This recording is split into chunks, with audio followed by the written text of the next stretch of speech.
Olá, boa tarde a todos. Estamos começando mais um AgroJus Podcast, o podcast do agronegócio do Piauí, Maranhão e demais regiões. Eu, Patrick Eberhardt, advogado especializado em algumas áreas do direito ligadas ao agronegócio, inicio o nosso 6º episódio hoje com duas feras do tributário. São amigos, parceiros de negócio. Estou aqui com o Dr. Abel e o Dr. Fred.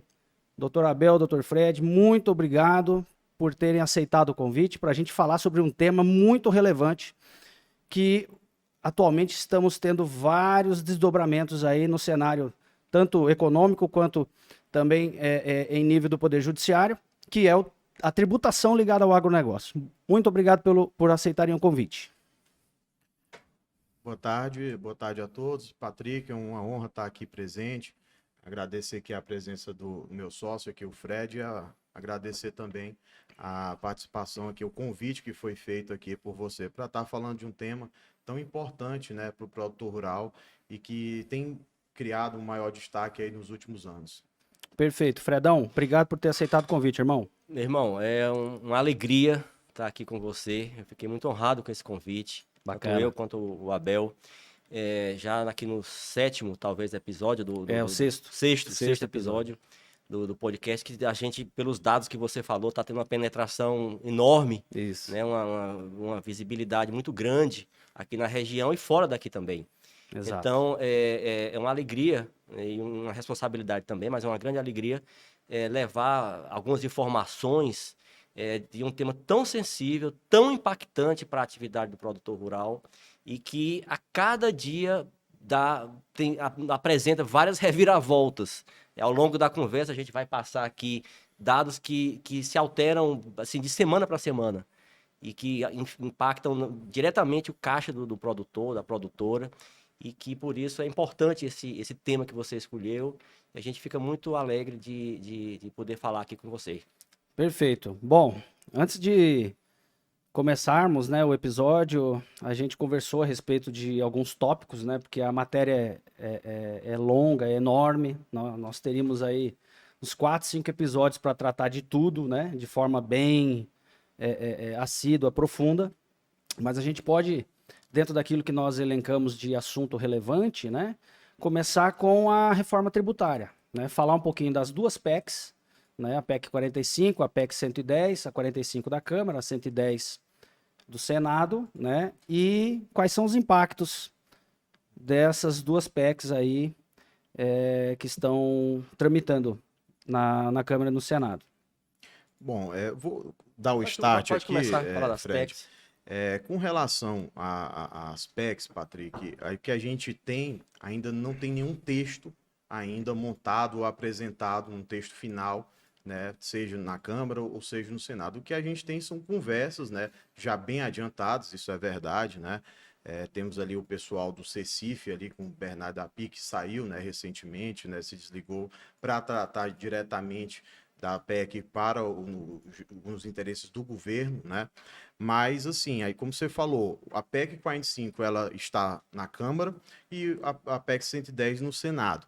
O que é que tem ela de comum, as duas PECs? Bom, elas trazem a ideia de unificação dos tributos, né? E quando eu falo tributos, aqui eu estou me referindo tanto a impostos, a contribuições também, né?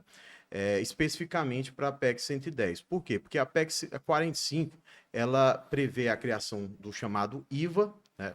O Imposto sobre Valor Agregado, que ela vai unificar mais os impostos sobre o consumo. ICMS, o IPI, né? O ISS, né? Enquanto que a PEC 110, que tramita no Senado, ela vai criar dois tributos.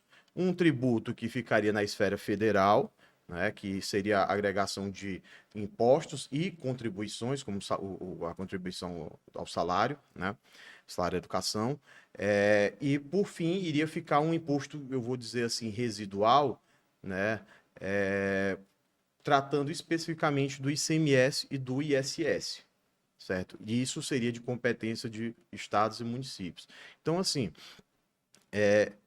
de pontapé inicial dessas duas PECs, não tem nenhum tipo ainda de manifestação final do governo. O governo federal, inclusive, pelo atual presidente, ele se manifestou no sentido de não enviar uma proposta de reforma tributária. Ainda não né? foi feito. Ainda não foi feito. Né? Ele se manifestou, na verdade, né? Até foi recentemente a ministra Simone Tebet se manifestou no sentido de que achou acertada a posição do governo federal de não enviar uma nova proposta, né? Acredito eu que porque essas propostas que já estão no Congresso, né, já estão um pouco mais maduras, né, já estão avançadas, conversas, né, com os próprios parlamentares e senadores também já mais avançados, então acredito que dali vai ter um avanço, né, com a reforma tributária. Fred, como é que funcionaria aí a votação disso? Como o Abel falou, né? Ainda são conversas, são ideias, né? Tem ali um cunho na 110 que é um pouquinho diferente, né? Do escopo da 45. Quais seriam os próximos passos aí para a gente ver mais efetividade nessas duas ideias que estão formando o escopo dessas PECs? Patrick, não dá para se ter uma ideia exatamente como será a votação, porque é preciso haver antes um consenso político lá em Brasília de qual dessas propostas vai encabeçar. Né? Se você vai pegar a que está na Câmara, se vai pegar a do Senado, se vai ser uma proposta conjunta, ou se vai eventualmente surgir uma proposta do próprio governo que consolidaria essas duas e outras tantas que tramitam também lá, mas com menos destaque.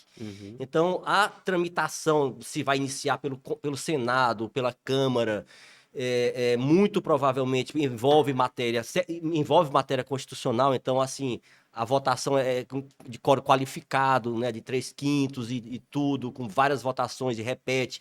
Então, assim, não é uma coisa fácil. Sim. É preciso, de fato, um consenso político muito consistente para que isso ande. Ou seja, tem que ter uma costura política uma costura ali dos política, partidos para a coisa sair Um dado positivo que foi dado é que o governo não se antecipou, pelo menos até agora, para colocar uma nova proposta. Entendi. Porque realmente, essas que estão aí, existem dezenas de propostas. Sim. O fato é esse. Essas Mas duas que essas seriam... que estão as últimas que foram pensadas Tá.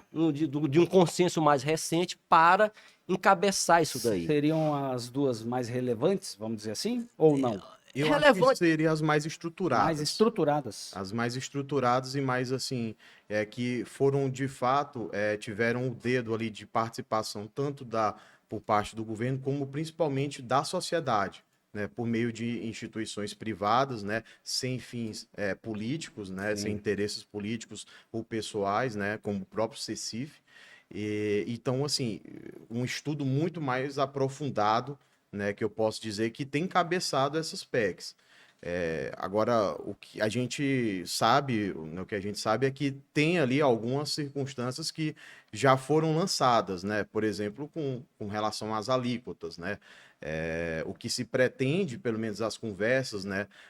Voltando especificamente para o agro, é que a ideia de uma alíquota única seja afastada, né? As PECs, nesse ponto, elas convergem, né?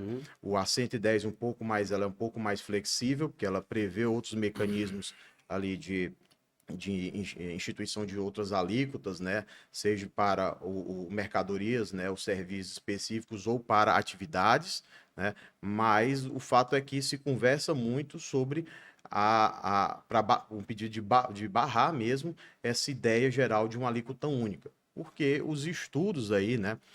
Um estudo recente, inclusive, da própria CNA, que foi veiculada agora no próprio Congresso Nacional, teve um debate lá, eles demonstraram que a preocupação é real e tem que ser observado, né? Os dados ali que eles trouxeram são um pouco preocupantes, né? Principalmente quando a gente trata do setor do agronegócio. Tá? Porque essa preocupação que o Abel se refere, Patrick, ela é uma preocupação com relação à elevação, uma elevação muito, muito alta da carga tributária para o setor do agronegócio. Por exemplo, o dado de elevação final da cesta básica de 23%, 24%. É mais ou menos isso. Cesta básica. Meu Deus. Né? E como um todo, para a atividade do agro, há números assustadores. 600%, 700%, né, da atividade. Então, o que a CNA está atenta, as entidades do agro estão atentas, e é importante, né, que o produtor, ele diretamente, isoladamente, melhor dizendo, ele talvez não tenha como interferir esse debate, enfim, mas pressionar o seu deputado federal, o seu senador, né, para que fique vigilante a esse assunto, porque tem um impacto direto na competitividade do setor. Até os né? órgãos também que possuem legitimidade para representação. Né? Sim, sim. Então, assim, é importante que ele esteja atento a isso, porque o produtor aqui do interior do Maranhão, do interior do Piauí, aqui do Matopiba, ele está competindo não é com o vizinho de cerca, Uhum. ele está competindo no mercado global. Então, se passar alguns dados, algumas situações que podem efetivamente passar, como há essa possibilidade, né, ele perderia, assim, talvez até sem querer lançar, assim, quase que inviabiliza o agronegócio brasileiro se passar da maneira como pode. Então, assim, é preciso ter essa articulação. Ele não deve, o produtor, achar que é um assunto que não diz respeito a ele, é uma coisa que está sendo feita em Brasília, porque ele pode, numa ligação, falar com o seu deputado, falar com o presidente da AproSoja do seu estado, enfim. Isso é importante que seja feito. Né? Não entrar em detalhe técnico de alíquota, de imposto único, isso aí é uma coisa realmente muito sofisticada, que poucos entendem. E é um debate esse, eu me lembro bem, Abel, no encontro lá em São Paulo, lá do IBET, por exemplo, em dezembro de 19 ainda, o Cecife apresentando Eurico apresentando isso, né, essa proposta, né, em debate lá com o Robson, Maia, enfim, isso aí é uma coisa que já vem sendo bem estudada. Sim, vocês falam em CECIF, para o pessoal de casa aí que está nos ouvindo, nos assistindo, o que significa essa sigla? O CECIF é o Centro de Cidadania Fiscal. É um instituto, né, privado, que ele foi fundado em São Paulo pelo Bernardo Api, que agora está no governo, o professor Eurico, né, que é um professor da nossa escola, eu digo assim, né, que é o IBET, né, e tem outros aí fundadores também, né, o Nelson, professor Nelson, tem uma outra economista, né, que também ela saiu do CECIF agora também para integrar a base do governo, tanto do governo já veio na época do presidente Bolsonaro, como continuou lá por conta da importância, né, justamente porque a reforma tributária, Patrick, ela tem se mostrado um campo, digamos assim, de convergência entre os parlamentares. Se você analisar como está hoje em dia o debate da reforma tributária no Congresso, o que a gente vai ter, o que a gente pode conseguir extrair de lá é que a reforma tributária é necessária. Nenhum parlamentar é contra a reforma tributária. Eu posso até estar me equivocando de dizer de nenhum. Mas é o teu sentimento, meu pelo acompanhamento que você tem. Exato. Então, a reforma tributária, por mais que a gente, desde que eu comecei a trabalhar no direito tributário, o Fred há mais tempo ainda. Pô, Fred entregou a idade, hein? Entregou a idade. Entregou o cara, hein? Mas o Fred vem acompanhando e assim, em conversas, né, privadas e mais tranquilas, a gente sempre fala, olha, eu não acredito que vai ter reforma tributária, mas assim, desde o governo Lula, aquele lá de 2002... Cara, faz muito tempo que a gente escuta isso aí, né, Na bicho? verdade, pelo amor de Deus, né? eu particularmente, eu tenho uma opinião... Lembra que você falou? Sim, eu tenho uma opinião, assim, que há 30 anos... A gente fica cético, né? Há 30 anos que eu escuto essa conversa de reforma tributária. E existe um dado, existe um dado objetivo que me dá uma certa razão. Porque, assim, quem tem maior poder de barganha nisso é o governo federal. Né? Porque há uma certa desarticulação dos estados e muito mais ainda dos municípios. Porque, diante das realidades locais, regionais, né, o interesse do Piauí é diferente do interesse, às vezes, do Paraná, que é diferente, por sua vez, do Amazonas. Então, os estados não conseguem puxar tudo para um lado, porque eles têm essa diversidade de situações. Uhum. Os municípios, como eu disse, muito mais ainda. Muito mais, né? E o governo federal, ele é um só. Então, ele consegue, pelo poder dele, concentrar. E o dado que eu queria dizer é o seguinte, é porque a carga tributária do Brasil é altíssima, né? É uma carga praticamente recorde do planeta, né? Então, qual é a conveniência do governo federal de fazer reforma tributária? Ele vai ceder recursos, Porque um dos grandes motes é simplificar, Sim. é aumentar a questão fortalecer o federalismo, né, de centralizar tudo o que não interessa ao governo federal. Então, daí que vem Desburocratizar, né? esse ceticismo da minha parte. Né? Assim, Que para ele, no frigir dos ovos, não é nada interessante. Não é interessante. Então, assim, ele também não pode se mostrar contra, porque a sociedade, até a sociedade imagina que vai ser uma solução milagrosa, mas o cobertor é curto.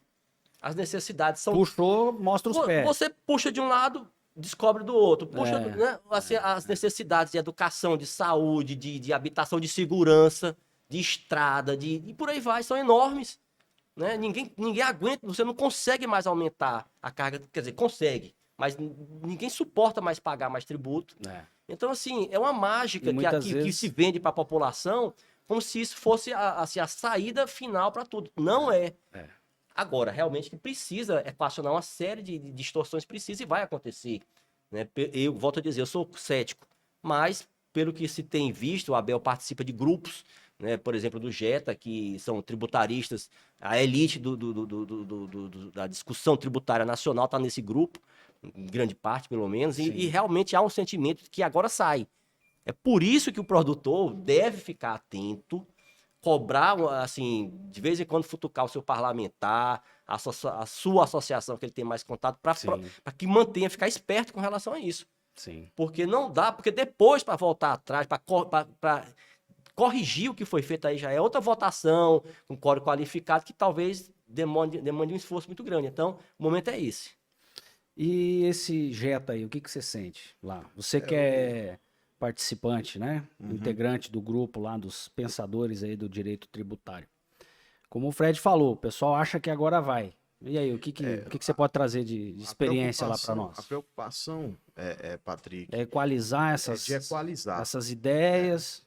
A preocupação, assim, dos advogados tributaristas em geral, que militam no agronegócio, é apresentar para o Congresso, né, que o agronegócio ele tem suas especificidades. E isso não existe, pelo menos não da forma que a gente observa nas outras áreas de produção. Vou dar um dado, um exemplo, melhor dizendo.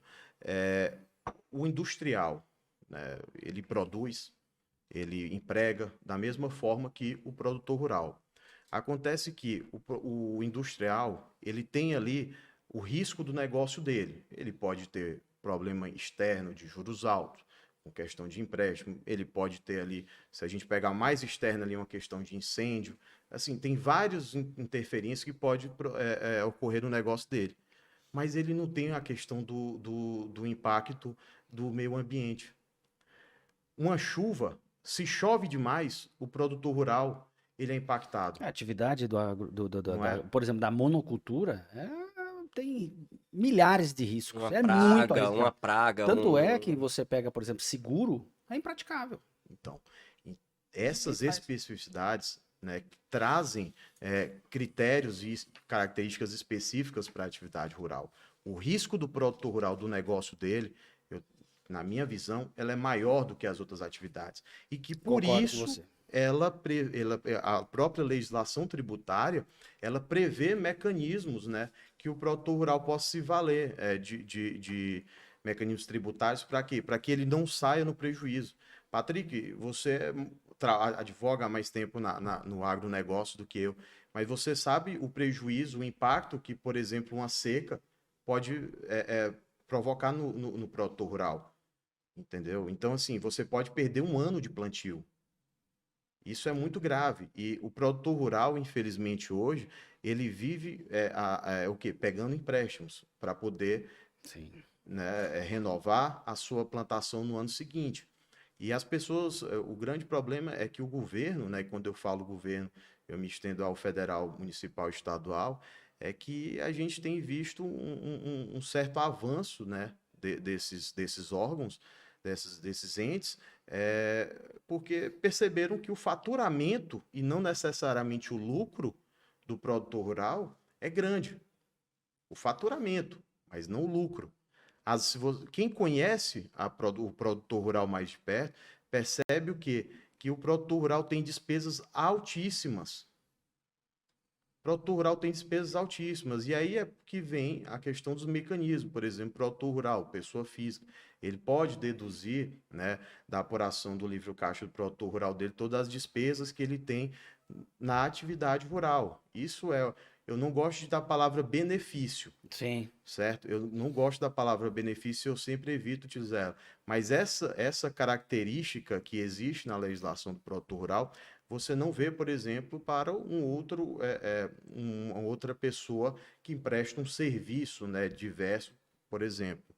Você tem aquelas especificidades e aqueles regramentos lá do regulamento do imposto de renda, né?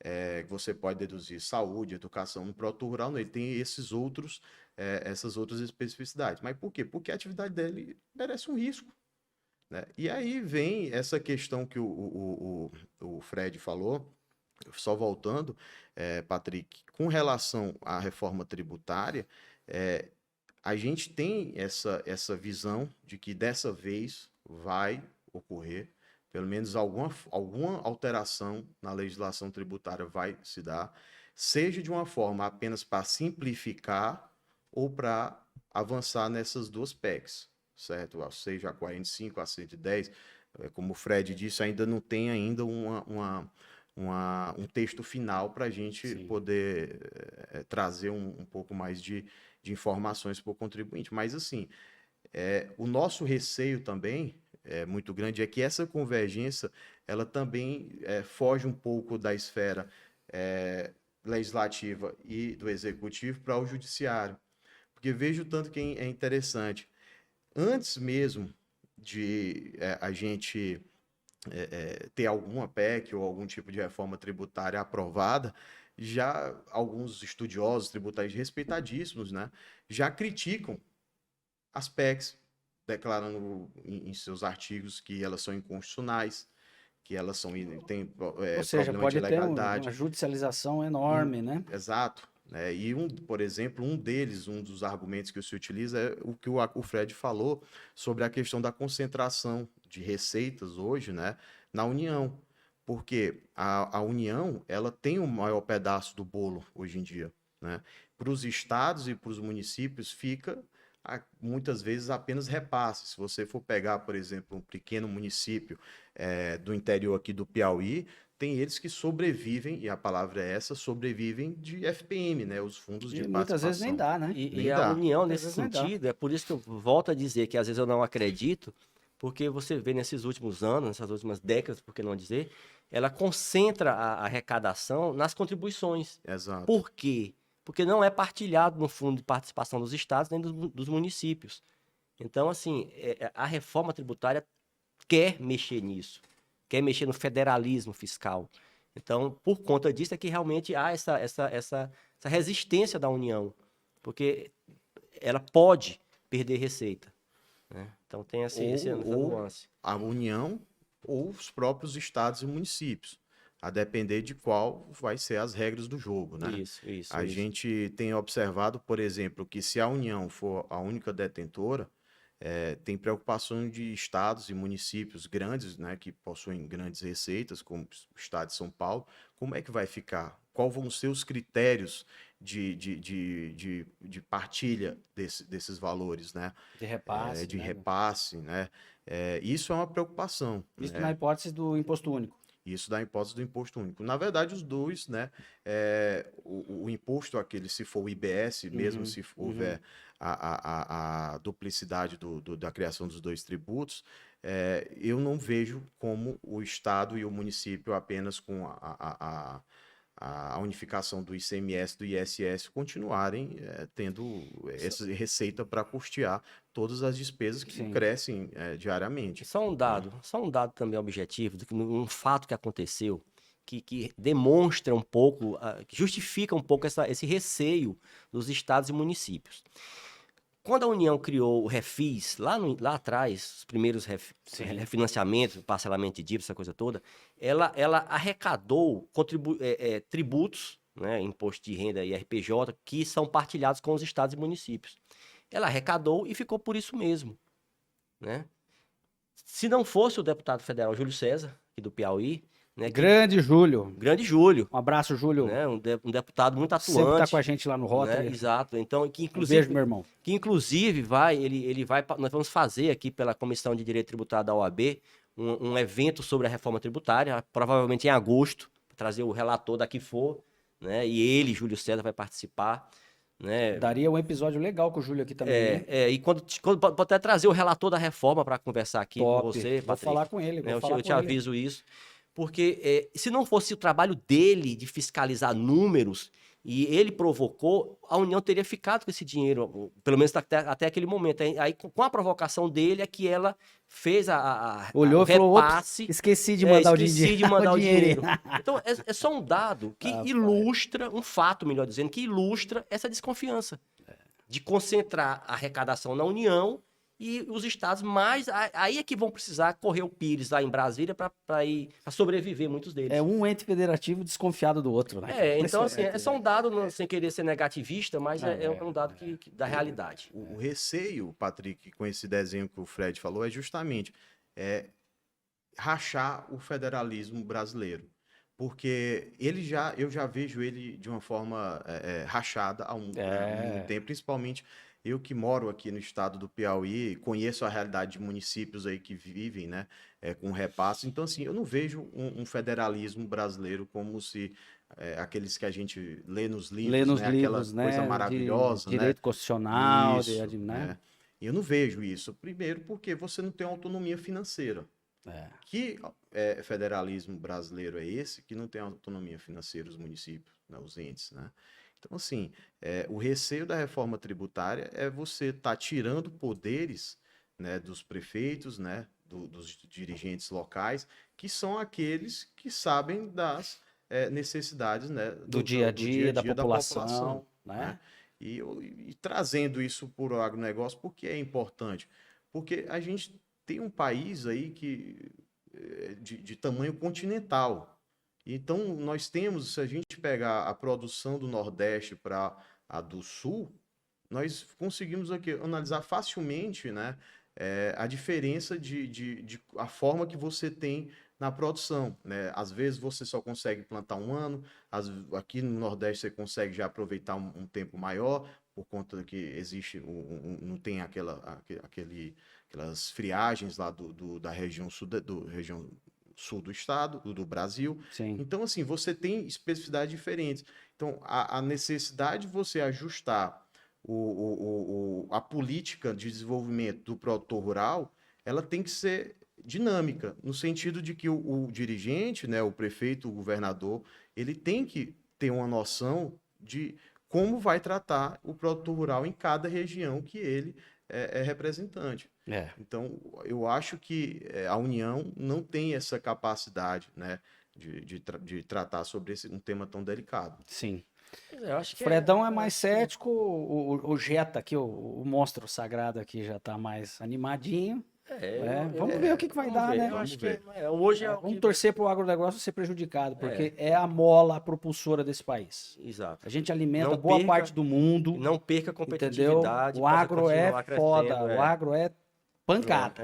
O Piauí só é o que por conta do agronegócio. Nós não temos indústria, aqui é comércio, funcionarismo público, e veio o pessoal na década de 80 para cá para trazer o Piauí para um cenário um pouco melhor.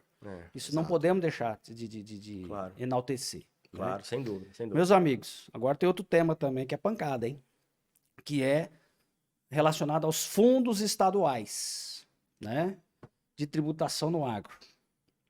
O que vocês dois, que são paladinos do tributário, têm a dizer para nós? Fred pode ir. Fredão, arrocha aí, Fredão. Esses fundos que tiveram agora uma notoriedade maior por conta desses recentes julgamentos do Supremo Tribunal Federal, eles já existem no Brasil há mais ou menos 2 décadas. Né? Eles começaram lá no Mato Grosso do Sul, em alguns estados, e hoje devem estar presentes em torno de 10 estados do Brasil. Piauí criou agora, nesse ano mais ou menos, final do ano passado para esse. O Maranhão um pouco antes, enfim. Então, isso é uma tendência no Brasil, né, da criação desses fundos, instituindo um percentual relativamente pequeno, de 1,65, enfim, de contribuição de alguns setores, especificamente do agronegócio, né, e condicionando a exportação, condicionando ao uso de certos benefícios fiscais, onerando a atividade do produtor. Então, há uma queixa generalizada, né, do produtor com relação a isso, né? do setor, mas uma queixa porque onera mais ainda, porque limita benefícios fiscais já concedidos anteriormente, altera a regra do jogo com o jogo andando, e que isso tem sido levado ao judiciário, mas que até agora a resposta tem sido frustrante. Tipo, pode. Pode. Né? Agora, recentemente, teve uma decisão no início do mês de abril, né? O ministro Dias Toffoli, ele suspendeu o Fundeinfra, né? Que é lá do estado do Goiás. Ele suspendeu sob argumentos tais que eu vou falar. Foi o Toffoli, Foi o ministro Toffoli, uma decisão lá de 18 páginas, muito bem fundamentada. Ele mostrou, pelo menos para o meu entendimento, mostrou por A mais B, né, que esse fundo, que eles são mais ou menos comuns, né, eles estão praticamente ao mesmo texto. Né, eles condicionam, eles pegam um percentual da arrecadação do ICMS, né, e condicionam a fruição da exportação ao pagamento dessa contribuição voluntária, entre aspas, para o fundo. Né? Se você não quiser pagar, você continua podendo exportar, mas vai ter que pagar o ICMS, enfim, vai ter um ônus que não estava previsto anteriormente. Então, esse caixinha é feito através do ICMS. Do ICMS. De uma parcela, né? Ali. Então, isso ele afastou essa cobrança, né, sob o argumento que não pode haver, no caso do ICMS, que é um imposto, uma destinação específica, né, e não pode haver essa questão de ser contingenciado, né, de reduzir benefícios.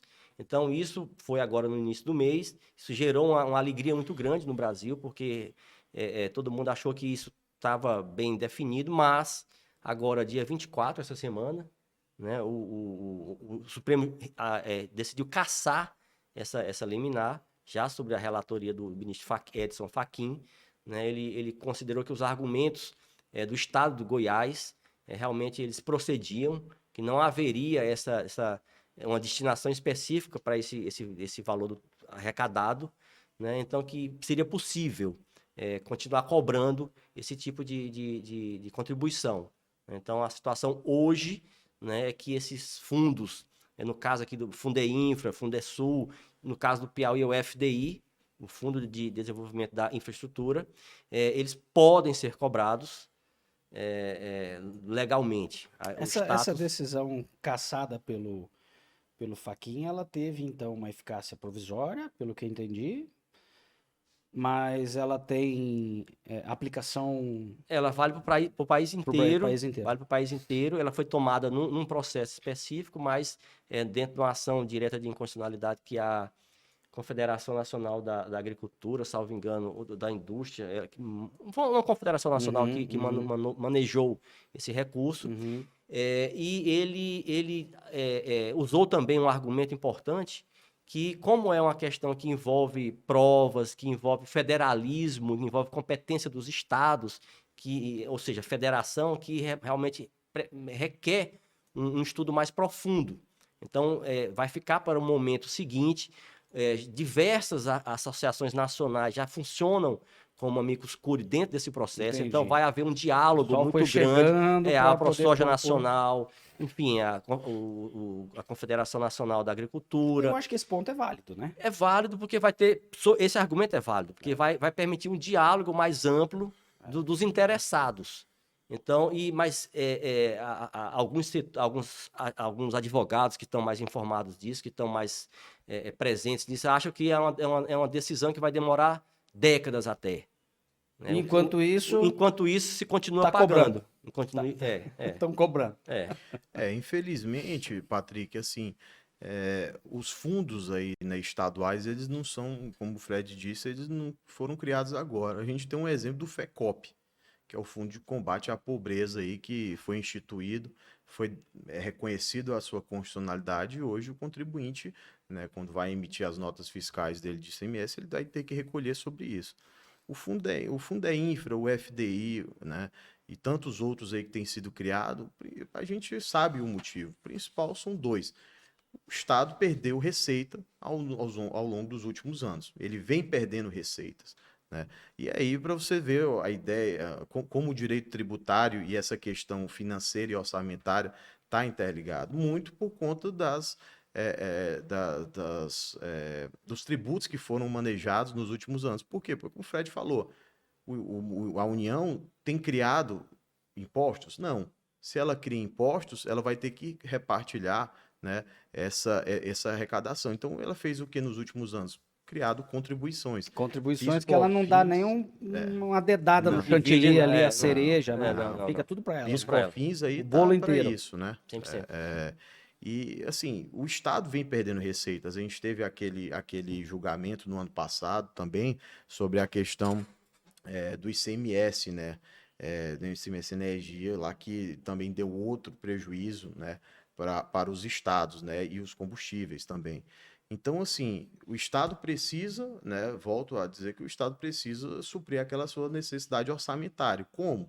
Ele vai tirando de quem tem mais condições, capacidade econômica, capacidade contributiva. Quem é a grande pessoa da vez que tem demonstrado isso? Infelizmente é o agricultor, é o produtor rural, né? E ele tem se tornado esse alvo, né? É brincadeira, né? Infelizmente, né? Isso é uma situação que nesse ponto eu sou um pouco cético já. Eu não vejo que a gente possa evoluir nessa discussão para ter um reverso, né, um efeito reverso no judiciário, mas é importante brigar, por quê? Para demonstrar, né, para o Poder Judiciário e também para o Executivo que, olha, a gente está no limite. Sim. A gente está no limite e a gente precisa de algumas questões. Abel, só aproveitando, você falou tá falando aí desses fundos. Existe uma sugestão hoje, prática, concreta, para o produtor rural, que seria o seguinte: seria ele procurar judicializar a questão, individualmente mesmo, ou então através de associações menores. A questão vai ser decidida, claro, no Supremo, sabe Deus lá quando. Mas ele preservar o direito ele entraria, dele por exemplo, com questionamento judicial, continua pagando do mesmo jeito, não vai ter nenhum tipo de alteração dessa situação, mas no dia que eventualmente isso for julgado, em juízo, você poderia depositar pode eventualmente depositar em juízo, ou pode simplesmente questionar e deixar aquilo ali tramitando, porque se e quando tiver um julgamento favorável, ele pode voltar no tempo e recuperar aquilo que ele pagou indevidamente, se for o caso. Então, assim, há uma recomendação concreta para o produtor, assim, de vários advogados que estão dessa área, que seria isso: questionar essa cobrança e deixar o assunto e aguardar, não deixar passar, time, né? Não deixar passar o time, porque você preserva seu direito, é uma espécie de um seguro, né, que você faz. Deixa ali e aguarda o futuro. Um mandado de segurança ali, alguma coisa para discutir isso daí. O que a gente recomenda também é justamente isso, o produtor rural. Se a gente pega, por exemplo, a legislação do estado do Piauí, do FDI, ela é uma irmã do Fundeinfra, com algumas diferenças. O Fundeinfra, ele criou camadas, digamos assim, para que a receita não fosse diretamente para uma conta única do Tesouro do Estado. Isso aí com a tentativa de fazer aquela desvinculação de receita e despesa, né? Porque poderia ser um argumento a mais para declarar a inconstitucionalidade desse tributo, né? O que o Estado diz que não é tributo, né? Que é um absurdo isso. Por quê? Por que é um absurdo? Porque se você pega a característica desses fundos, eles são totalmente tributos.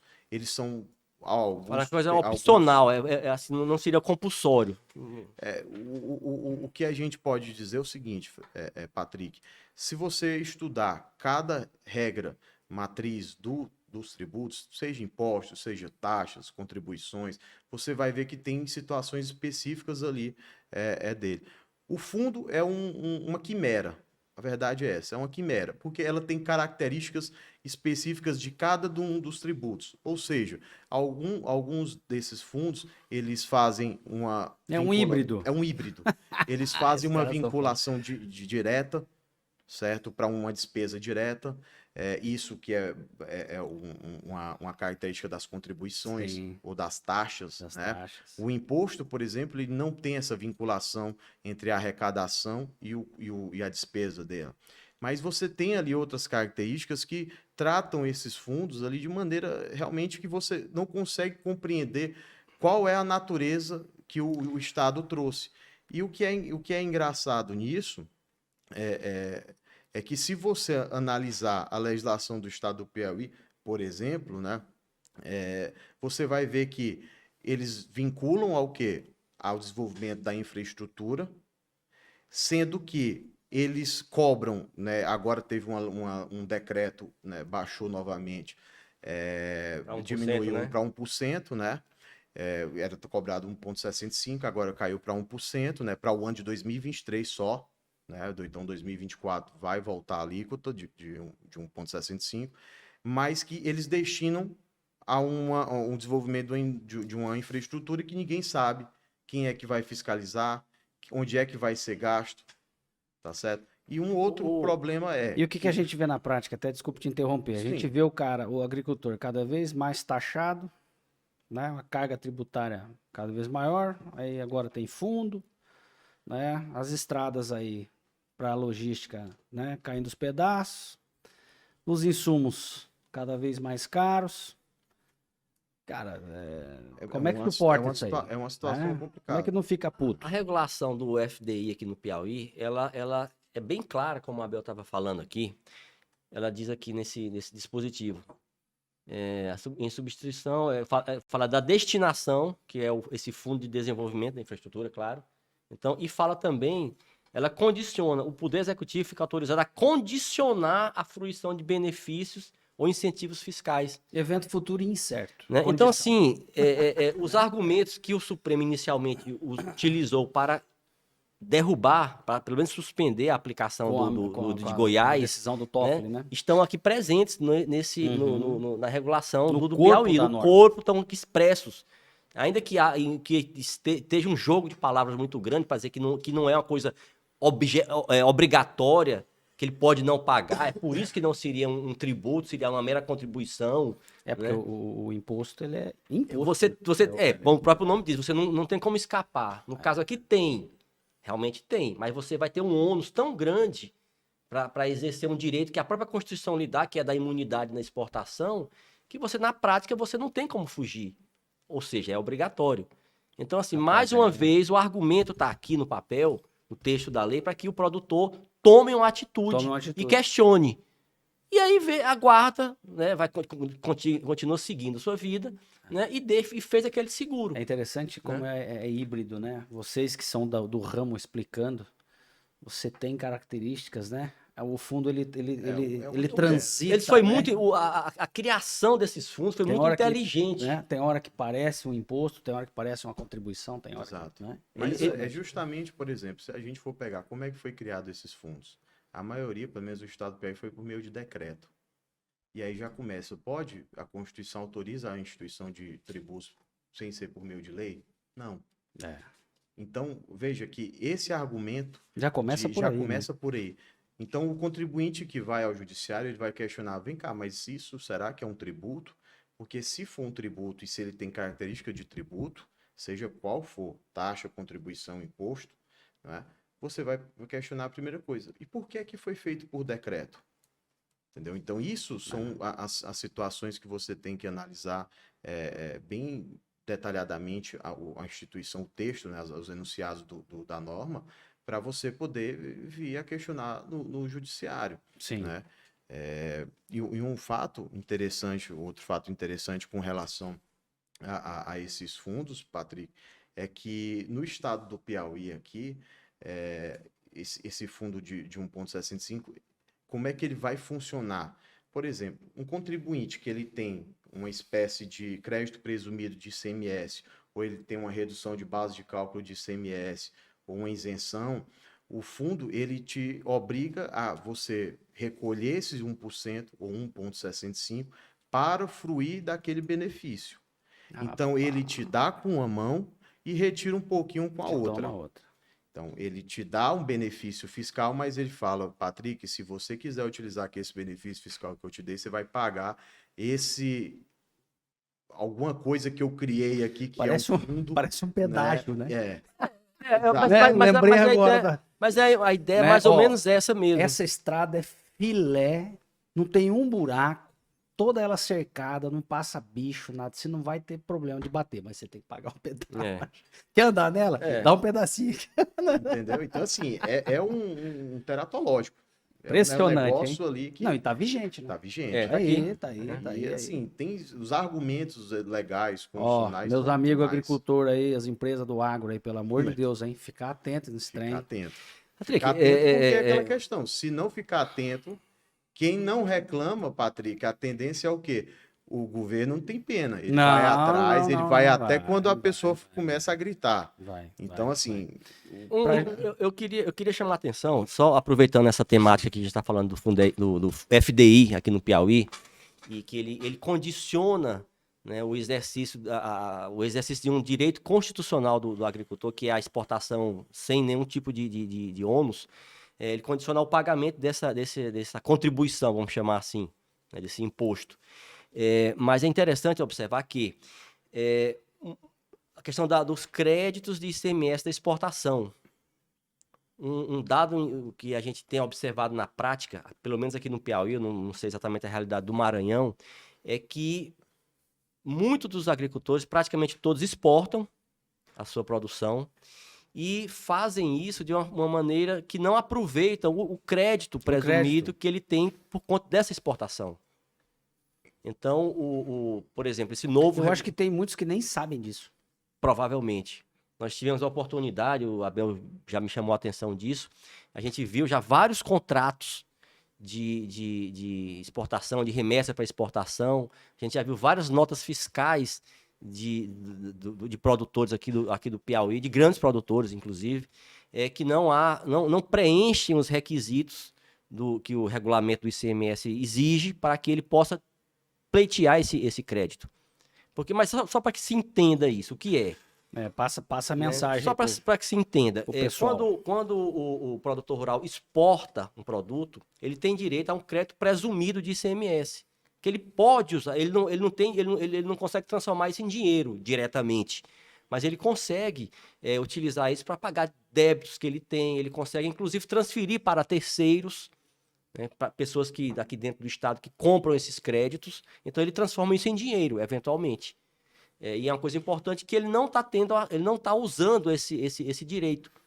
Então, por exemplo, o novo regulamento do ICMS aqui do Piauí, ele trata lá no anexo 8, salvo engano, né, muito claro dos requisitos para isso, né, é que a gente até quer fazer aí um evento para poder chamar a atenção, mostrar, fazer uma cartilha. Sim. Né, eu acho que seria extremamente salutar. Né, para fazer às vezes até trazer aqui, fazer um debate aqui aqui com você, só sobre crédito de exportação. Vamos fazer. Porque, assim, para chamar a atenção disso, porque não tá sendo, grosso modo, aproveitado. Nem pelo produtor e às vezes, até quem pode estar tomando algum tipo de crédito é a trading que está fazendo isso, eventualmente. Mas, de um modo geral, pelo menos pelo que a gente viu, né, não há esse tipo de... A atuação de vocês está mais também Piauí e Maranhão, né? Vocês sentem isso nos dois estados? O Maranhão, assim, a gente já viu situações de lá também, mas aqui no Piauí eu lhe afirmo com bastante confiança, assim, eu diria que 90% talvez dos produtores não estão aproveitando esse crédito. E prescreve? Tem um prazo de 5 anos, né? 5 anos. Padrãozão. Padrão, para você poder fazer o pleitear. Entendi. Certo. Bom, vamos passar agora para um outro tema também que eu acho super interessante, que inclusive a gente já vem trabalhando junto, né? Para quem não sabe, o AgroJus, né, que é um escritório que presta serviço ao agronegócio, tem parceria com o escritório do Fred e do Abel, nessa parte tributária ligada ao agronegócio. E a gente já teve umas experiências legais juntos aí, que é a parte de planejamento tributário, né? Sucessório do produtor rural, Estamos agora com a mão na massa né? Bem bacana, né? Sim. O Fredão até já viajou agora recentemente, né, Fred? Maranhão. Essa pauta é legal também. Eu queria que vocês dessem uma pincelada geral, né, pro pessoal aí, pro produtor, pra empresa ligada ao agro, né? Não só o produtor pessoa natural, né? Para ter mais noção sobre o que é, porque muitas vezes a gente vê o pessoal indo nas fazendas e tal, holding, não sei o quê, e aí o cara fica maravilhado com o nome, e a gente sabe que não é bem assim, blindagem, a gente sabe que também isso é relativizado, né, por alguns mecanismos previstos na própria legislação brasileira. Há essa relativização, né, dessa blindagem. Vamos conversar um pouquinho sobre isso? Dois pontos que eu Quem chamaria a começa? O atenção. Fredão? Fredão é Só- fera, só- Fredão é só- fera, só- sim, hein? Os Um mais monstro. velhos. Primeiro, primeiro os mais monstro, velhos, primeiro os monstro. mais velhos. Você tocou em dois pontos interessantes para a gente começar essa conversa. Um primeiro ponto é que esse assunto de enfrentar, de pensar no planejamento sucessório, ele já está sendo visto como algo natural, como algo inerente à vida, né? A sucessão, vida, apesar de ser uma coisa meio contraditória, mas já se quebrou um pouco essa barreira. Antigamente as pessoas não Obrigado, Reno. achavam, não, se eu for falar sobre esse assunto é porque eu vou morrer, não quero falar. E adiavam um assunto que é importante. Tá louco? Né? E porque isso envolve qualquer mexida no tabuleiro que você vai fazer dentro da área tributária, você tem que fazer antes. Porque se você faz depois da situação acontecer, muito provavelmente vai ser uma fraude, uma simulação, enfim, você não pode fazer isso. Então, quanto mais você antecipa pensar nesse assunto, quanto mais você vai ter mais tempo, mais serenidade para discutir, enfim, maturar bem a coisa e tomar as melhores ao longo da trajetória e você tomar as melhores decisões. Né? Então, isso é um primeiro dado positivo. Um dado de alerta que você fez bem, Patrick, é o seguinte, é que hoje essa questão de hold, de planejamento sucessório, de blindagem patrimonial, é lindo, assim, todo mundo faz hoje. Abel, é inglês. É show. É show. É inglês, né? Então, é uma coisa que é quase que uma commodity. Não, é impressionante. Né? Com todo respeito, né? Mas cara, não tem quase um que uma dia que eu não abro meu e-mail, não tem lá. É. Holding familiar, aprenda então, como assim, fazer, curso. Não há fórmula mágica. Cada Tem os caso, mandrake, hein? cada caso é um caso. Cada família, não, Deus, né, tem uma realidade própria que merece ser estudada. Perfeito, São filhos que têm idades diferentes, anseios, são negócios que estão em níveis diferentes de evolução. Exatamente. É patrimônio que tem uma configuração distinta, tantos imóveis aqui, tantos ali.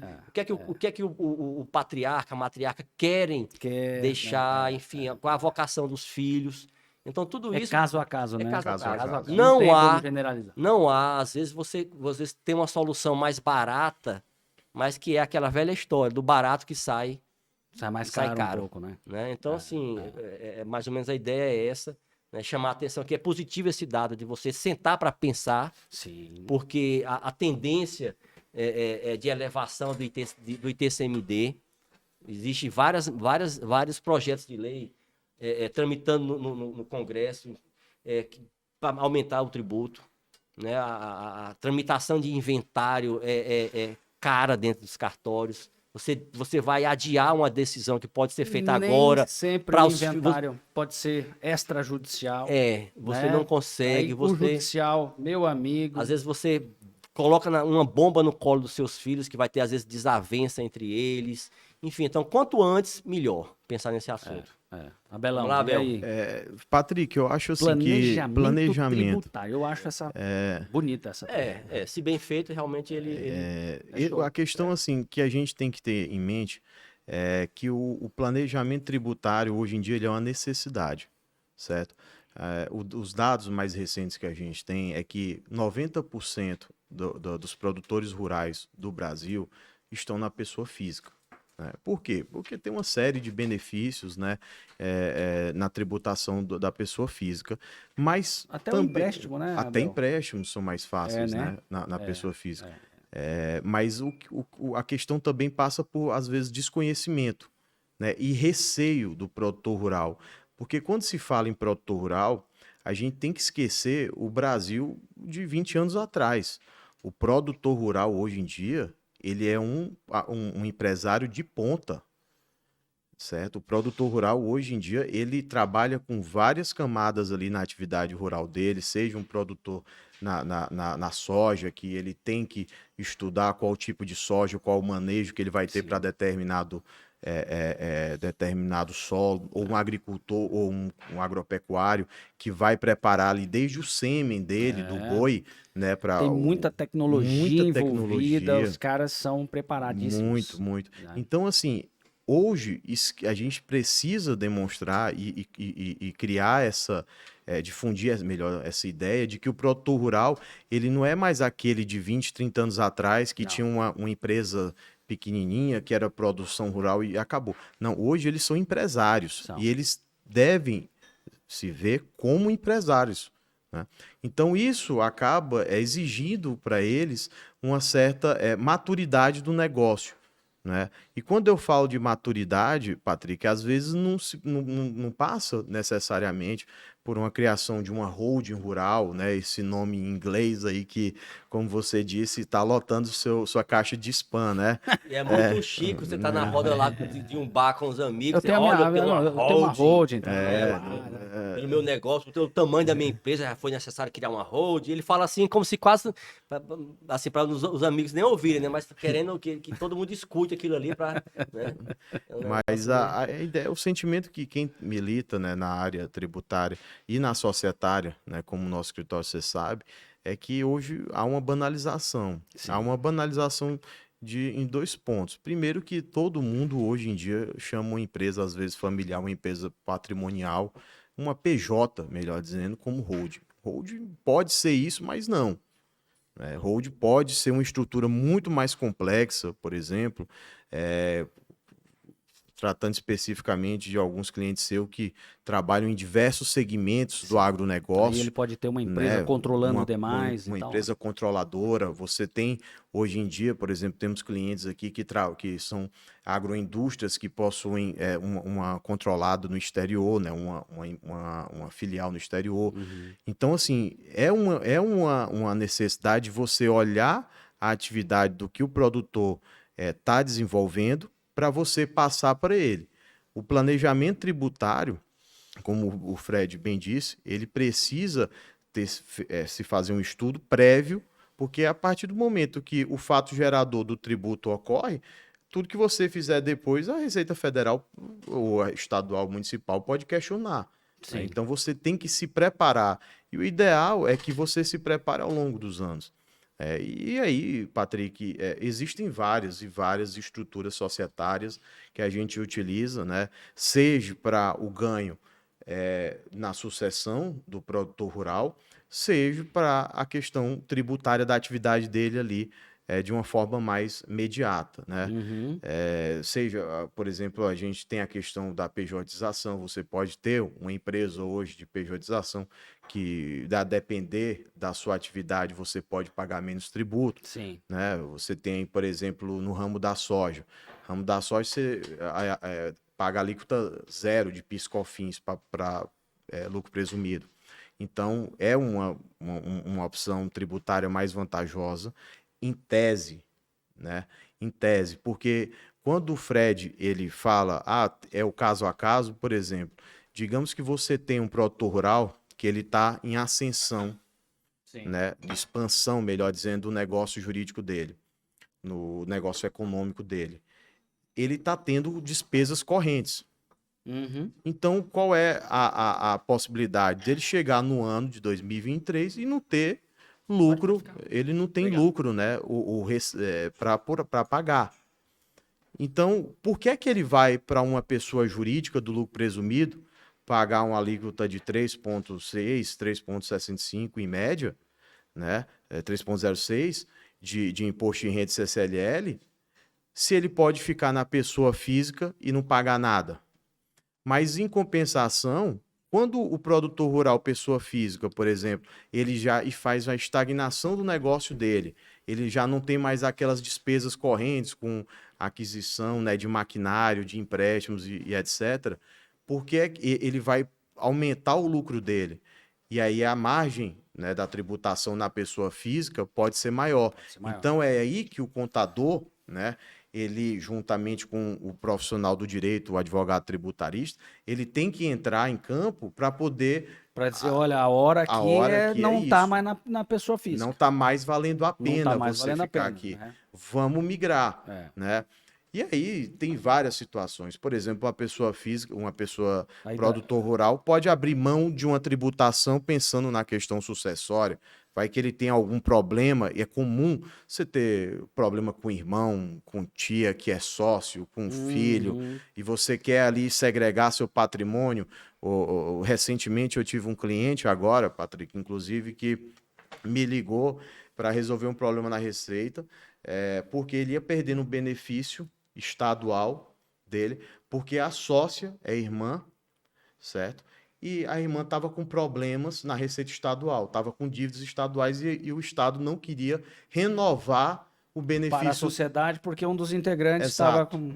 Então, veja, você criando as estruturas societárias, de você afastando essas situações, né? E isso não é uma hold que vai resolver só o teu problema. Você tem que Sim. pensar além disso, né? São outras situações, outras estruturas societárias que você deve pensar com um profissional adequado, né? Para criar essa situação mais amena, né?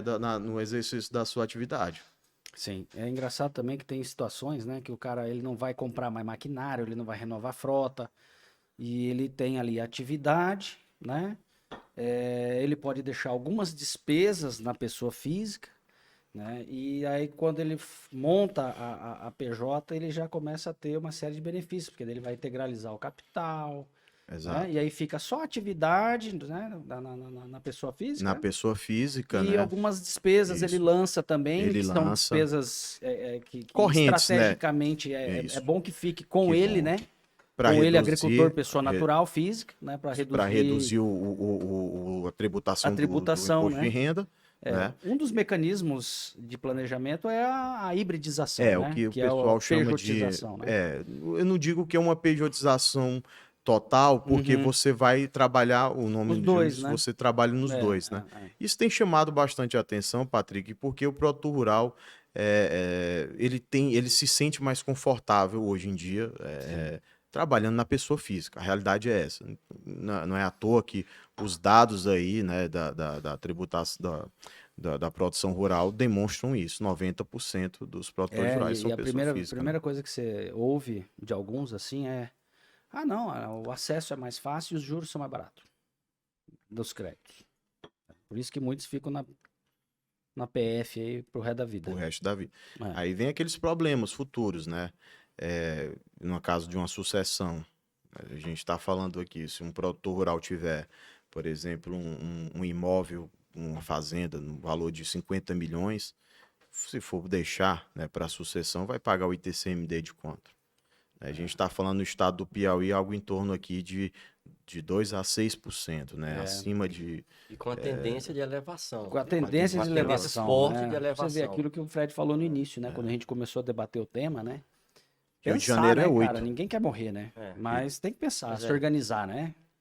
E essa assessoria adequada, ela Isso é fundamental. Pô. realmente ela é muito importante, porque assim, Eu acho que aí o produtor ele não caminha sem um contador bom e advogado tributarista. o melhor dos né? mundos, Que o melhor entenda de dos societário, né? mundos, o melhor dos mundos é uma boa contabilidade, um bom contador e um bom advogado tributarista. Você vê a dobradinha que nós estamos fazendo, o AgroJus com o escritório de vocês. Pô, É isso. a gente atende o pessoal do agro, a gente tem uma noção legal de societário e o tributário vocês vieram, porra, pra dar aquela última camada do bolo, assim, tem que dar o ser- retoque. Ficou top, né? Ficou top. O que a ficou gente top. vê, por exemplo, decisões do CARF, né, desse Conselho Administrativo de Recursos Fiscais lá de Brasília, que ele desconsidera, às vezes, operações que são feitas aí de hibridização, de certos arranjos, porque isso não são coisas falsas, são desacompanhadas de uma verdade econômica. Então, quando a gente sugere, o Abel fala aqui, ó, a parte da operação na pessoa física, uma parte do patrimônio que fica aqui na jurídica e tudo, é porque, na realidade, isso tem consistência na existência da empresa. Na A operação existência da é empresa. exatamente essa. Quando a gente fala também, por exemplo, olha, contratos de arrendamento, contratos de parceria. agrícola. O contrato de arrendamento você paga uma tributação cheia de 27,5%. No contrato de parceria é importante, às vezes, você fazer, porque você vai pagar uma tributação bem, bem melhor, mas desde que a realidade lá no campo Seja parceria, isso né? mesmo. Porque tem gente que dá umas... Seja isso mesmo, faz porque o só ter o rearranjo. contrato do papel... No fundo, né, é um arrendamento. só o mas ele- contrato... você só... Aí é que entra, né, Abel? Aquela coisa que o Abel já viu, aquela operação, a Deflagra Grãos, Deflagra grãos, né? né, que vem subindo, tá chegando aqui. Né? Quem tem seus contratos só de papel, Pessoal- tenha cuidado. O pessoal burlando o fisco aí com Tenha cuidado, porque a realmente- parceria Com Mandrake. parceria Mandrake. Né? A verdade é Então, essa. assim, você, quando o advogado tributarista sugere certas coisas, não é para falsear a realidade. Não. É para dar o tratamento daquela realidade ao melhor que a lei autoriza. Adequar, né, bicho? Né? Então, assim, foi um exemplo que me veio aqui agora, esses contratos. Tem produtores que fazem na prática uma parceria, né? Ele tem a terra, mas também entra com algumas coisas, suporta parte do risco do negócio, que é um contrato de parceria, mas que ele tá lá no mas lá Estatuto da Terra. no papel tem arrendamento. Então ele está pagando uma tributação muito mais elevada do que aquele que poderia estar fazendo. Então é nesse caso que entra o papel do advogado para orientar. Olha, você está fazendo isso, então vamos fazer de fato isso para aproveitar tal benefício. Então Sim. quando ele exporta, o que ele está fazendo o que é? É pegando a sua produção e mandando para o exterior. Ele está exportando. Mas por que ele não aproveita esse crédito que ele tem direito? Então aí entra a assessoria, né, Patrick? Sua, nossa, aqui especializada certeza. para dizer, olha, você tem isso aqui. E Por que eu que você acho tá que vale a abrindo pena, mão cara, disso? eu acho que vale a pena a gente pensar num episódio só sobre isso aí, sabia? Pode ser. Eu acho. Porque a gente- Preparar algum material, porque tem muita gente, cara, muito agricultor que não tem noção disso aí. é. Que ele tem e não se vale, aí daqui a pouco já prescreveu, entendeu? Existem estados, como São Paulo, por exemplo, né, que ele até parte desse crédito ele devolve em dinheiro. Mas aí já é um estágio. Vamos primeiro tentar, pelo menos, que ele aproveite o Que crédito. aproveite de alguma forma. Né, e depois evoluir para outro estágio. Eu não sei quanto tempo a gente tem ainda, mas tem 2 outros assuntos aí top também, daqueles que nós elencamos, né? Antes de começar o episódio, que tá maravilhoso, por sinal. Espero que vocês estejam gostando e vamos marcar mais, né? Opa, Que é ligado à Receita Federal e o cerco ao produtor rural. Esse é um deles também que eu queria que vocês dessem uma repassada bacana, né? E o outro também sobre o ITR e a municipalização desse imposto, que a gente sabe o benefício que é, né, para o município, se ele conseguir fazer a fiscalização, a arrecadação disso, a União repassa 100%.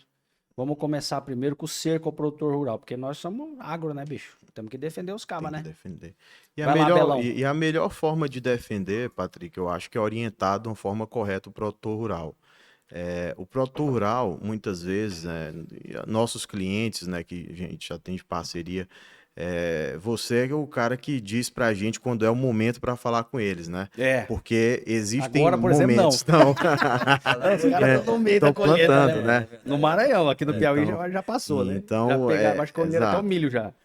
Então, após esse momento, a gente tem que sentar, né, com os produtores rurais, né, e todos os profissionais que trabalham também na área, para quê? Para orientar a melhor forma correta, seja de fazer contratos, né, privados, seja na forma de você fazer empréstimos bancários, seja a questão de planejamento sucessório, tributário, que impacta diretamente, né, fazer as perguntas corretas. Por quê? Sim. Porque o que a gente tem visto é que essas operações aí, muitas delas da Receita Federal, né, mas a gente já tem visto uma mais recente aqui, no deflagrado no Rio Grande do Norte, especificamente de ICMS, né, questão de créditos fictícios aí que produtores rurais estavam produzindo, né, para tomada de crédito. Isso aí se dá por 2 razões. Primeiro, às vezes desconhecimento do produtor rural. Por quê? Porque o produtor rural ele não está ali dentro do negócio dele, acompanhando. Ele quer produzir. Ele tá na fazenda. Ele está na fazenda, né? Ele está ali em cima de um Preocupado em caminhão plantar bem para colher bem. para colher bem, né? E ele não tem ali muitas vezes aquele suporte, porque a gente está falando de locais às vezes interiores, né? A gente está falando que às vezes falta, né, um profissional capacitado para chegar até ele e orientar ele da melhor forma. E aí, muitas vezes, a gente vê, por exemplo, essas questões de contrato de parceria e arrendamento. Patrick, eu já peguei cliente do agro que não sabia que tinha que tributar a 27,5% o arrendamento. Ele não sabia. Ele tomou um susto, a sorte que nunca foi tributado. Ele não era produtor não foi autuado. Não foi autuado, deu tempo para dar. Deu tempo, consertar. A gente fez uma denúncia espontânea para ele, né? Teve tempo. E fez isso. E ele não se livrou dos juros, mas se livrou da multa. Né? Mas ele não sabia. O contador não sabia. Por quê? Porque é um produtor grande do setor de frango aqui no estado e realmente passava a vida inteira trabalhando e deixava tudo para o contador e o contador não avisou. Comeu barriga e... Essas situações Imagina o acontecem. passivo, Essas situações acontecem, né? E o profissional, ele tá ali, é justamente profissional de direito, profissional da contabilidade, tá ali para orientar o produtor rural para que ele não cometa esses erros, né? Para que a Receita Federal não faça esse erro. Porque, repito, o produtor rural ele tem ganhado uma posição de destaque pelo faturamento. Poxa, a gente está falando de 24% do PIB, Patrick. A gente está falando de um setor que contribui com 24% do PIB do Brasil. Não, é uma loucura, cara. Esses caras É são algo... heróis. É um setor, o setor foi 27. Viu? Esse setor carrega o Brasil nas costas. Então, Deus o livre. É claro que o Estado, né, como um todo, vai abrir os olhos para essa atividade.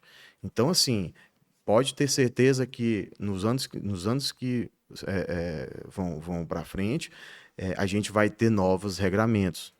A gente teve agora a questão de notas fiscais, regulamentação de emissão de notas fiscais. Antigamente, o produtor rural não tinha nem livro caixa digital, produtor rural. Então, assim, todas essas medidas eram muito caseiras. Todas essas medidas tomadas, né, pelo Estado é para quê? É para que ele tenha mais conhecimento do que é que o produtor rural está produzindo, né, está faturando, para que ele possa cobrar da devida forma correta. Desde né? o ano passado, a partir das informações de toda a movimentação bancária de todos os contribuintes do Brasil, a partir do ano passado já foram compartilhadas entre os 3 níveis de arrecadação. O cartão de crédito já vinha sendo partilhado. Sim, as informações. Mas agora abriu tudo. Então, assim, hoje não tem ninguém... nada escondido. Né? O Abel falou da nota fiscal do produtor. Né? Os grandes já fazem isso. Sim. Mas os pequenos, de até 200 mil, iam fazer a partir de julho desse ano. Agora, essa semana, houve uma prorrogação para maio do ano que vem.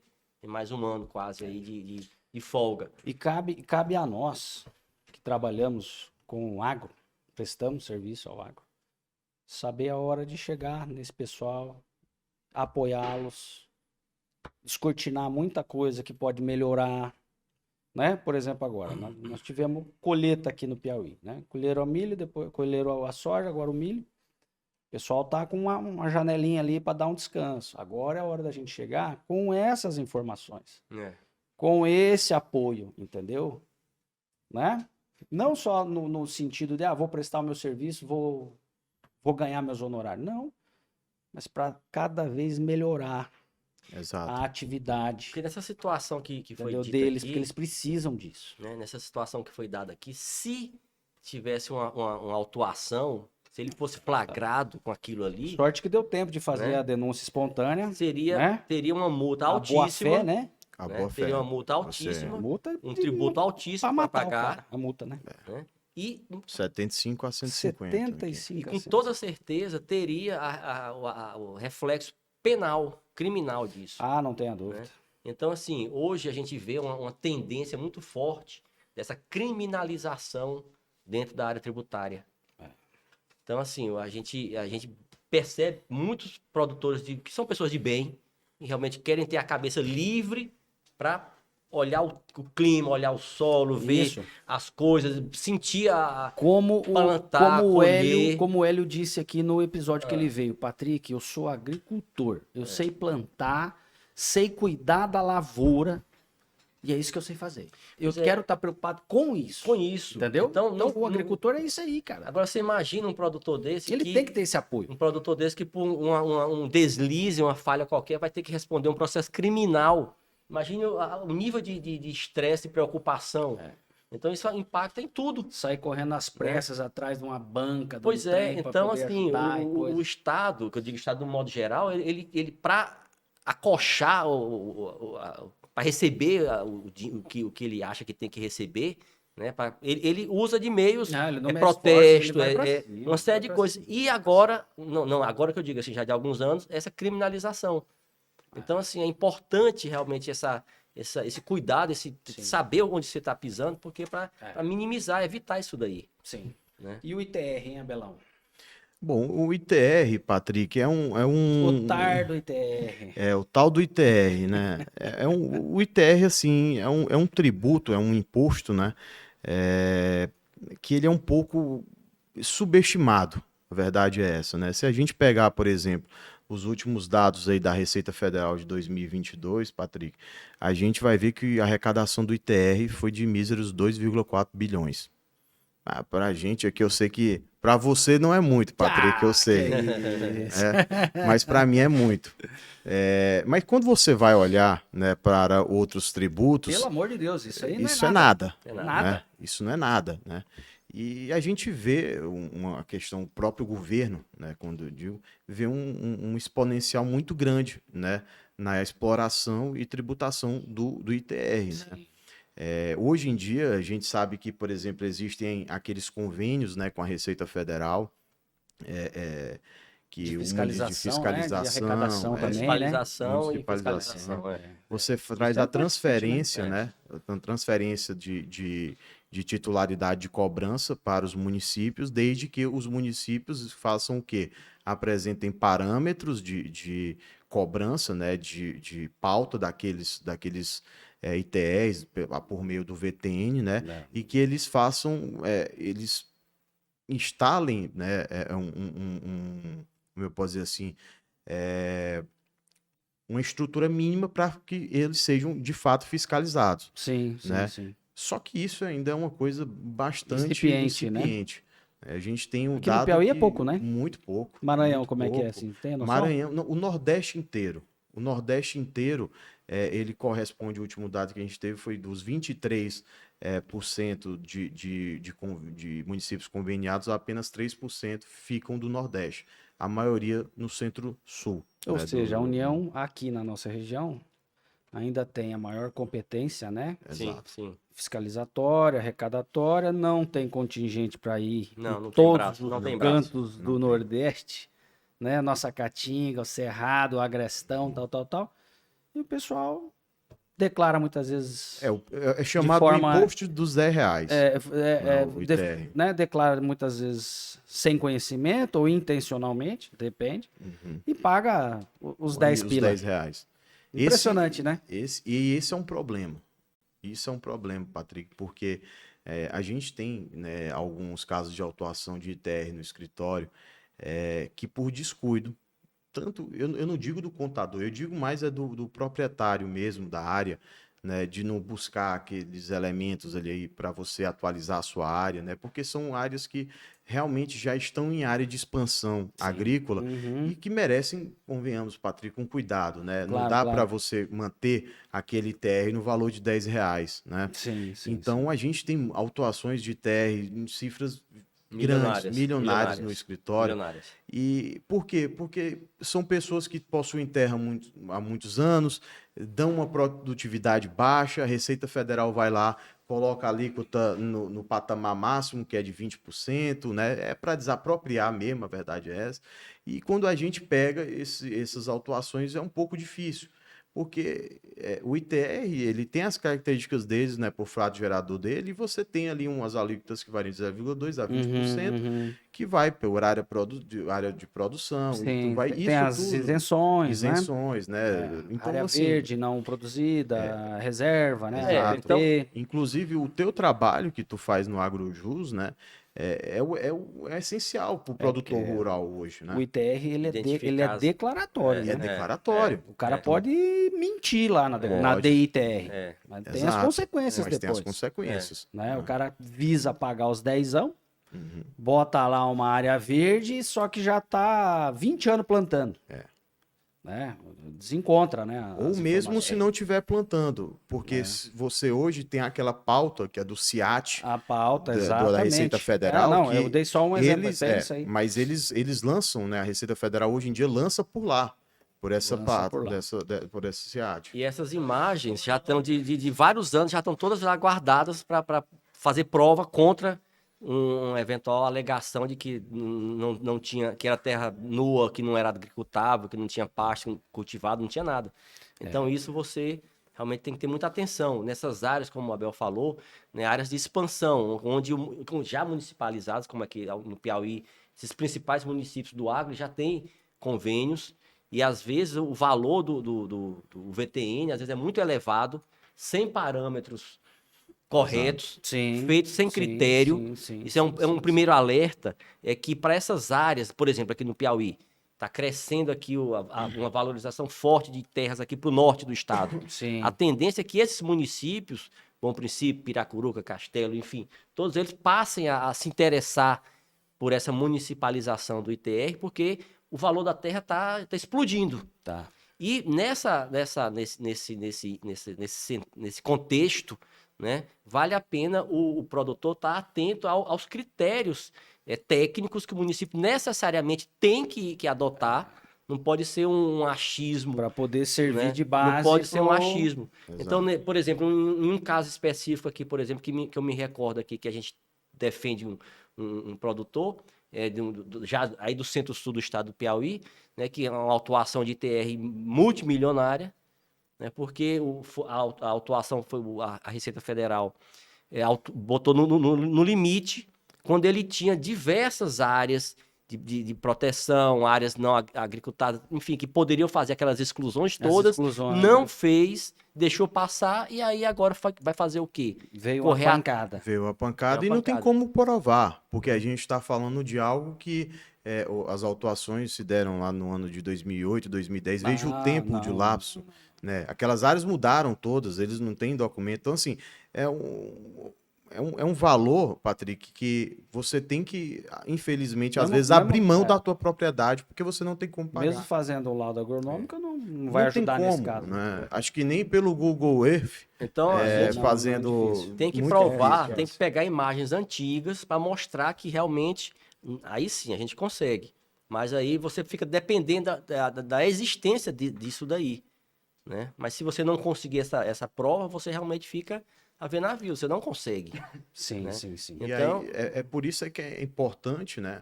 Acho que o produtor rural, ele buscar a base, né, do sindicato dele, ou do grupo que ele opera, né, em cada município, e buscar seus representantes da Câmara, para quê? Para que eles instaurem, né, essa legislação, para que eles possam ingressar como conselheiros, né, num papel de conselho fiscal, né, na hora de se tratar sobre essa questão do VTN, porque aí o produtor rural pode ter voz lá dentro e pode lançar quem é melhor do que ele, Patrick, para dizer quais são as características da área.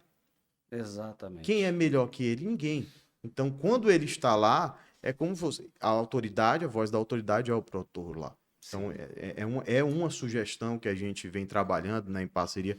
É bem Quando interessante houver essa municipalização, que o produtor, produtor Ele Todo busca rural. representatividade, ter voz. representatividade É. para poder por meio de uma verificar lei. as bases, né, de é. como isso vai ser fiscalizado e cobrado, né? Exato. Meus amigos, o papo é maravilhoso. Vocês são duas pessoas que moram no meu coração. Igualmente. Obrigado pela parceria. Essa parceria vai durar pro resto da vida, se Deus quiser.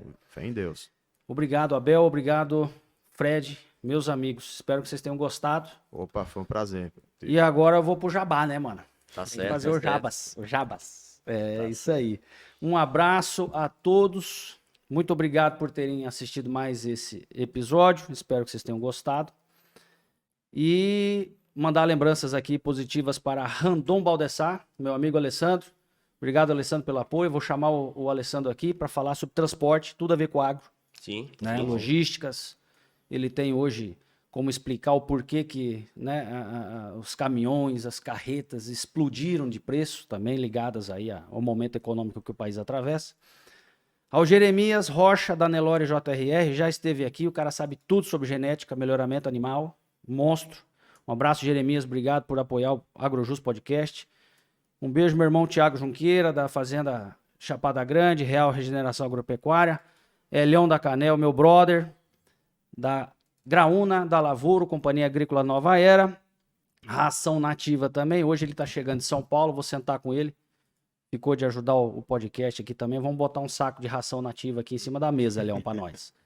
Serra Cal, Cíntia, muito obrigado pela confiança. O AgroJus apoia a Serra Cal já há alguns anos, que é uma empresa de calcário lá de Balsas, no Maranhão. Quem precisar de calcário, falar com a Guardiana, com a Cíntia. Bamex do amigo Ricardo, Staff, que é uma contabilidade também ligada ao agronegócio. Estrondo e América Sementes, do meu amigo Marcelão. Dia 11, Marcelão. Tamo lá no stand, hein? Na Expo Soja, 15º ano, salvo engano. Vamos tomar um chopp lá, comer uma costela. Me espera lá, hein? Não suma. Obrigado ao meu amigo Gustavo Mendes, que esteve aqui também. O Pete, da GG Imóveis. Fazenda Sapucarana. E da empresa Pet Vitali. Gustavo Mendes, um grande abraço. Se você quiser patrocinar o podcast, se quiser vir aqui conversar comigo, trazer seu produto, seu serviço, falar um pouquinho sobre o agronegócio, conte comigo, o espaço é teu, venha.